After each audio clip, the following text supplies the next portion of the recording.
ప్రభుత్వం కల్పిస్తున్న ధాన్యం, మొక్కజొన్న కొనుగోలు కేంద్రాలను రైతులు, సాగుదారులు సద్వినియోగం చేసుకోవాలని ఎమ్మెల్యే కోరం కనకయ్య తెలిపారు. ఇల్లందు వ్యవసాయ మార్కెట్ పరిధిలో మొక్కజొన్న కొనుగోలు కేంద్రాలను ఎమ్మెల్యే కోరం కనకయ్య ప్రారంభించారు.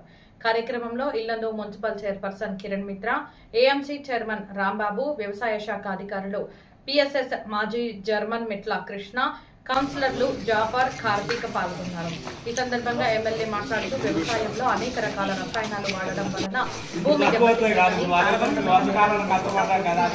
రసాయన ఎరువులను తగ్గించుకోవాలని ప్రభుత్వం అనేక సంక్షేమ పథకాలను ప్రారంభించి కాకుండా రైతులకు గిట్టుబాటు ధర కొనుగోలు కేంద్రాలను నిర్వహిస్తుందని తెలిపారు.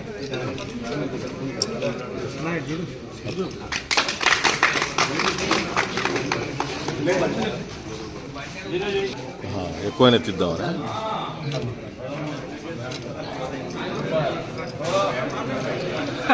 సందర్భంగా తెలియజేసుకుంటూ మీకు కావాల్సిన పరిజ్ఞానాన్ని అందించడానికి మేము సిద్ధంగా ఉన్నాము. దయచేసి అక్కడిక్కడ దళారులకు మోసపోకుండా మీ యొక్క వ్యవసాయం ఏదైతే ఉందో, సాగు ఏదైతే ఉందో అది సాంకేతికంగా చేసుకోవాలని చెప్పి సందర్భంగా కోరుకుంటూ, మరి రైతుల కొరకు ఈ రైతులు ఏ పంటనైతే పండించి మధ్యలో దళారుల దగ్గరికి పోయి మోసపోయి అమ్ముకునే దానికన్నా ఇక్కడికి ఈ మార్కెట్ యార్డ్ తీసుకొచ్చి మీ యొక్క పంటను అమ్ముకోవడం వల్ల మీకు ఎంతగానో లాభం చేకూరుతుంది.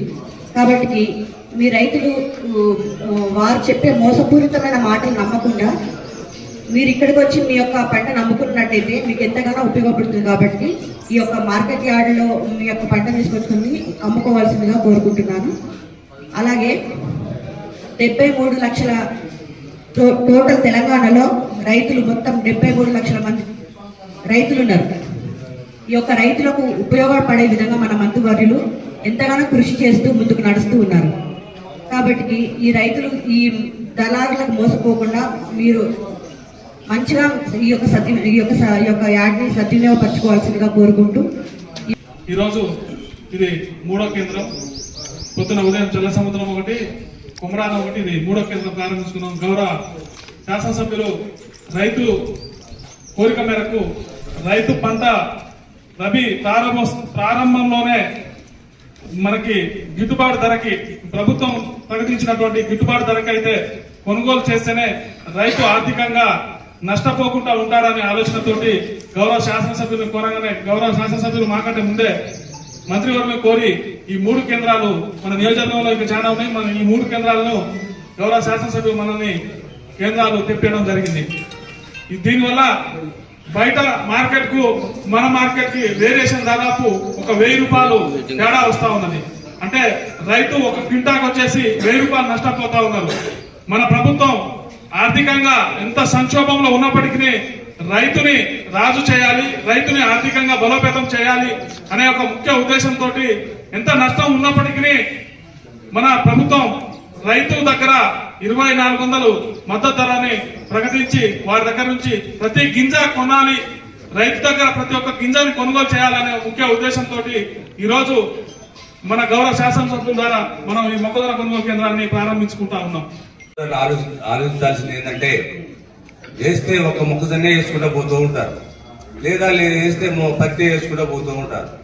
అసలు మొక్కజొన్నకి ఈ రేటు తగ్గిందంటే కారణం ఏంటంటే, ఒకటే పంట అట్లా వేసుకుంటూ పోవటం వల్ల మరి రేటు తగ్గడం జరుగుతుంది.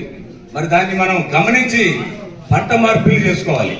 ఒక 10 ఎకరాలు ఉన్న రైతు మరి ఒక 2 ఎకరాల 3 ఎకరాల ఆయిల్ ఫామ్ కానివ్వండి, మరి ఒక్క సాగు కానివ్వండి, ఆయిల్ ఫామ్ లో ఎకరానికి ఒక రైతుకు వచ్చేసి సంవత్సరానికి 2 నుంచి 2.5 లక్షల రూపాయల ఆదాయం వస్తుంది.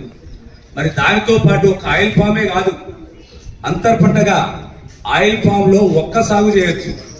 ఆ ఒక్క కింటాకు వచ్చేసి 40 నుంచి 60 వేల రూపాయలు ధర పలుకుతుంది. మరి అవి సంవత్సరానికి వచ్చేసి 3-4 క్వింటాల ఆదాయం వస్తుంది. అంటే ఒక్క దాని మీద ఆధారపడకుండా ఒకవేళ ఆయిల్ ఫామ్ రేటు తగ్గినా ఒక్కలో కలిసి వస్తుంది. అది ఒకళ్ళ రేటు తగ్గినా అంటే 3 పంటలు వేసుకునే అవకాశం వెసులుబాటు ఉంటుంది.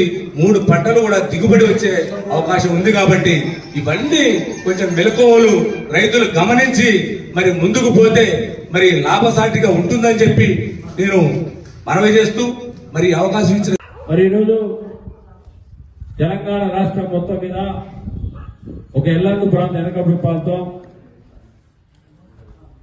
మొదటి పంట మెయిన్ పంట ఒక మొక్కే పండుతుందని చెప్పే లక్ష్యంతో ఉన్నటువంటి ప్రాంతం ఇది. కాబట్టి ఇక్కడ కొనుగోలు కేంద్రాలు ఎక్కువ వేయాలని చెప్పి గౌరవ మంత్రి గారి కోరడంతో మరి ఎల్లందు మండలంలో ఈరోజు 3 కేంద్రాలను ఓపెన్ చేసుకున్నాం. చలసముద్రం, కుమరారం, ఎల్లందు. అదేవిధంగా టేకులపల్లి మండలంలో 3 కేంద్రాలు, బోడు, టేకులపల్లి, బొమ్మనపల్లి. ఈ ప్రాంతంలో మొక్కజొన్న సుమారు ఒక 50,000 ఎకరాలు వేసినటువంటి రైతాంగం ఉంది. సుదూర ప్రాంతం నుంచి రావాలి.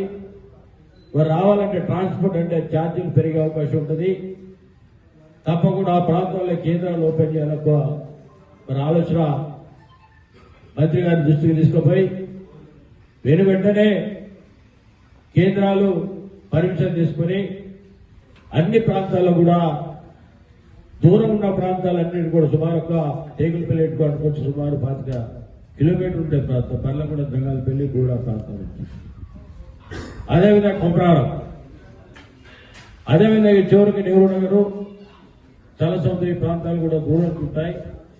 తప్పకుండా ఇక్కడ కొనుగోలు కేంద్రాలు ఓపెన్ చేసి రైతాంగానికి భారం తగ్గుతున్న ఒక లక్ష్యంతో పనిచేస్తున్నటువంటి ప్రభుత్వం ఇది. అదేవిధంగా బయారా మండలం చూసినట్టయితే అక్కడ 5 కేంద్రాలు తీసుకోవడం.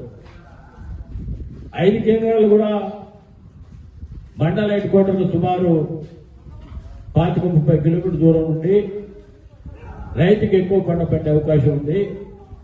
ఆ ప్రాంతంలో 5 ఇవ్వాలని చెప్పడంతో అక్కడ కూడా 5 కేంద్రాలు ఇచ్చారు ప్రభుత్వం.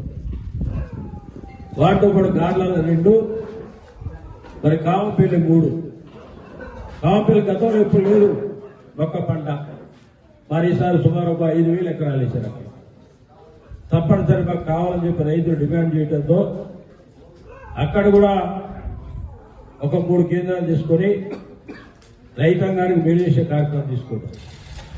ఇవన్నీ కూడా ప్రభుత్వం ఒక రైతు మీద ఉన్నటువంటి ఆలోచన, రైతు మీద ఉన్నటువంటి సంక్షేమం కోసం ఎంతైనా కష్టపడాలి. రైతు కోసం నిరంతరం ఆలోచన చేయాలి. రైతుకి ఎలాంటి ఇబ్బంది జరుగుతుందో ఒక లక్ష్యంతో పనిచేస్తున్న ప్రభుత్వం ఈనాడు తెలంగాణ రాష్ట్రంలో ఇందిరమ్మ రాజ్యంలో ప్రజాపాలనలో రేవంత్ రెడ్డి గారి ప్రభుత్వం వేరే ప్రభుత్వాలు లేవని చెప్పి చెప్తున్నారు.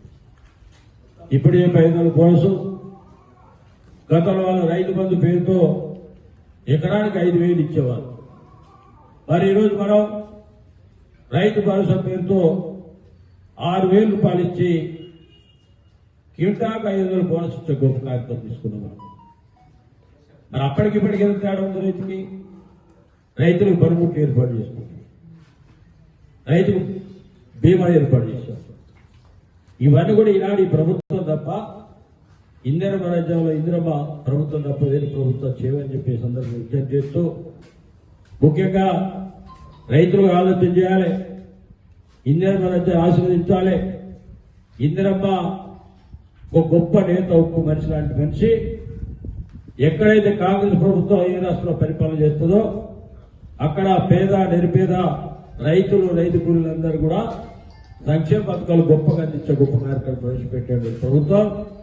ఇందిరమ్మ ప్రభుత్వం తప్ప వేరే ప్రభుత్వాలు లేవని చెప్పి మీ అందరూ కూడా విజ్ఞప్తి చేస్తూ మరి రైతులు కూడా ఆలోచన చేయాలి.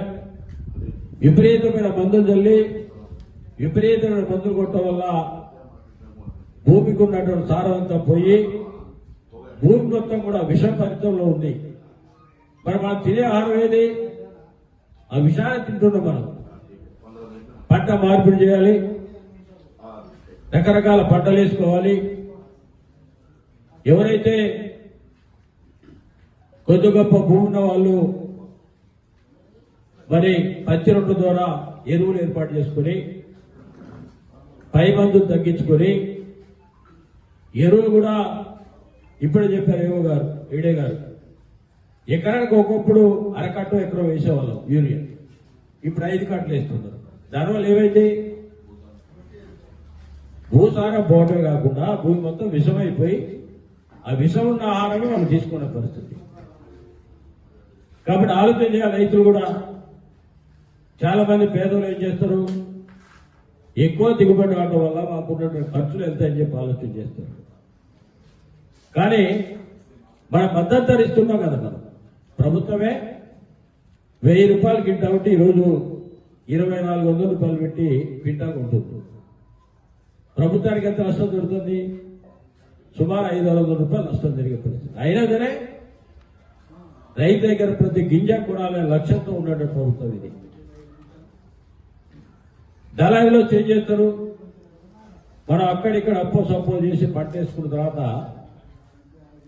ఆ పంట తీసుకోవడానికి దళారి వచ్చి 1200కి ఇస్తావా, 1000 రూపాయలకి ఇస్తావా? ఇక్కడ నికరమైన ధర ఉంది, ఇక్కడ ప్రభుత్వం దగ్గర 2400 ధర. ఆ ధర కమ్ముకోవడానికి అత్యవసరం అవసరం పడుతుంది పైసలు. ఏం చేసినప్పుడు 1000 1200 అమ్ముకుంటాం. కొద్దిగా ఓపిక పట్టాలి రైతులు కూడా. దానివల్ల రైతుకు ఉపయోగపడే ధర, మద్దతు ధర ప్రభుత్వం ఇస్తుంది. కాబట్టి ఆలోచన చేద్దాన్ని కూడా దళారీలు గ్రామంలో రావద్దు, రాకుండా చూసే బాధ్యత కూడా రైతాంగానికి ఉంది. దానివల్ల వీరందరూ నష్టపోతారు. వారి కమిట్మెంట్ చేయండి. వారికి మీ ప్రభుత్వానికి అమ్ముకుంటాం, 2400 మద్దతు ధరిస్తున్నారు, ఆ డబ్బు రాగానే మీకు ఇస్తామని చెప్పే వారికి కమిట్మెంట్ అయితే మనకున్నటువంటి ఇబ్బందులు తొలగే అవకాశం ఉంటుంది. రైతుకు మేలు జరుగుతుంది. పేద రైతుల మనంతా 2-3 ఎకరాలు పొడి భూములు సాగు చేసుకుని ఉన్నటువంటి రైతులంగా అప్పుడు తప్పకుండా మీ అందరి లక్ష్యం కోసం, మీ అందరి కళ్ళల్లో ఆనందం కోసం చూసే ప్రభుత్వం ఈనాడు ఇందిరమ్మ ప్రభుత్వం, రేవంత్ రెడ్డి ప్రభుత్వం తప్ప వేరే ప్రభుత్వాలు లేవని చెప్పి మీ అందరూ కూడా విజ్ఞప్తి చేస్తూ నమస్కారం, ధన్యవాదాలు.